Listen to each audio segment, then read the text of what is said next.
Well, howdy ho, friends of the farm. Today I'm going to talk to you about the coal planter. And I bought it last year, used it last year for sweet corn and sunflowers, and it's okay. I like it. There's one thing that I have a problem with, and maybe you have a problem if you have one of these as well, is I run this tractor by myself. All the videos that you see, at least the ones I've seen on the coal planter, they have someone walking behind it to make sure that the wheel's turning, which turns the gears and grabs the seed and drops it down into the chute. I don't have that luxury all the time, so I'm going to share with you a little probably over-engineered solution, but it's what I had on hand and it seems to work okay to address that ability to keep an eye on the drive wheel to make sure that it's turning while you're dropping seed. And I'm going to show that with you right now. Let's get going.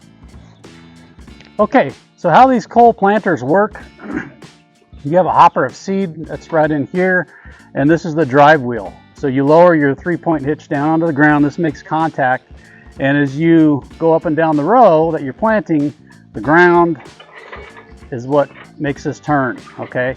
So as this turns, it turns the shaft into the gears, and then down inside, I don't know if you can see, it turns the seed plate, grabs seed, and drops it down into the chute. So, needless to say, as you're going down a row, if this wheel, the drive wheel, stops turning for whatever reason, you're not dropping seed. The problem is, when you're up on the tractor facing forward, you have no idea that 2/3 of a row, or however long it is, has not been dropping seed. So you don't know that until germination time. So what I came up with is a rudimentary but yet probably over engineered solution utilizing an old RV backup camera that I had laying around. So let me get the camera flipped around and I'll show you what I did. So what I did is I had this old backup camera from our RV that I don't use anymore, and it takes 12 volts, so I mounted it using existing holes in the coal planter right here, and I have it pointed at the rear drive wheel. So as you can see, I added some high visibility marking on it, which actually makes it easier to see on my monitor screen up front. So I mounted it here, it's pointed at the drive wheel, like so, ran the wires, and it's just alligator clipped onto the battery here.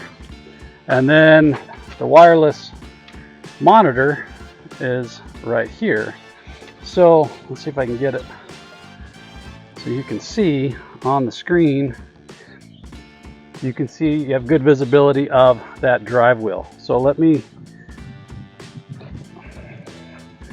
bring it down here, and you can see. So as I start to drive, you're going the right way, you'll be able to see that wheel turning back there. So having those yellow stripes on there makes it a little bit easier.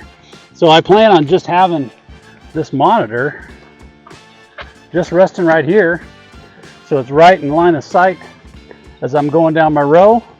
I can look down at the monitor, but yet I can keep my eyes straight ahead on the row as well. So that's what I came up with. It's like I said, it's kind of a simple idea, but yet it's probably over engineered. I didn't spend any money on this. I just put it mounted it on the tractor itself.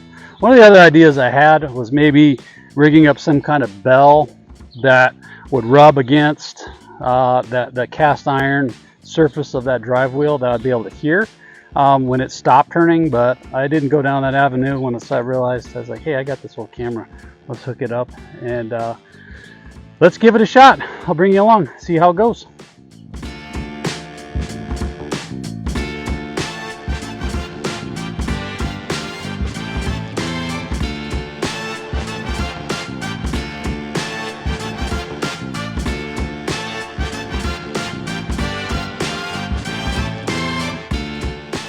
Well, fast forward 2 or 3 weeks, and I'd say it was a success. I was able to keep an eye on the seeds dropping First time I used the fertilizer, and I'm real happy with that. You can see that trickling down in the camera as well. I didn't plan on that, but that was just the benefit of it.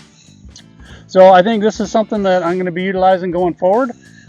Just plug that dude in, keep an eye on the corn seed as it's dropping, and then I think what I'm going to do anyway with that coal planter is I'm going to plant the row twice. I'm going to seed it twice, I should say.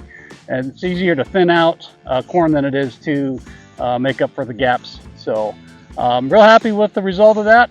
And that's it for today. Thanks for watching. You take it easy.